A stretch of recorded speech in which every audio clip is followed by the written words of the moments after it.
duly elected Senate President. Yes, sapagkat nakita nyo naman, dito pa lang sa House of Representatives, they raise as an issue the referral from plenary to Justice Committee. They even raised violation of one-year bar rule, di ba?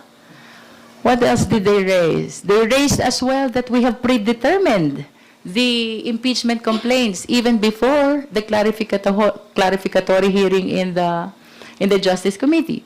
They're also invoking the confidentiality in their allegation that we violated the confidentiality provision of AMLAC in spite of the clear exception in the bank secrecy law and the fact that the subject matter of the AMLAC report are bank reports. Di ba? So, what else will they not elevate to the Supreme Court? Kung ito, dinadala nila sa Supreme Court, we have anticipation. We have basis to believe that even the irregularity in the leadership may be considered by the defense in elevating another constitutional question before the Supreme Court.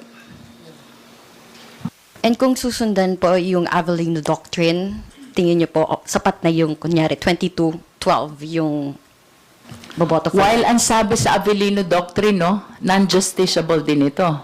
But considering that there is an express provision in the Constitution, 2/3 of all, I think this time, when we interpret the threshold for the purpose of conviction, tingin ko lang, papasok ang Supreme Court. No, but for electing a Senate President. For electing a Senate President, the Avellino Doctrine should apply also. Diba? Kasi in determining the threshold, we must first determine the number of members of the Senate who are within the coercive means of the institution. No?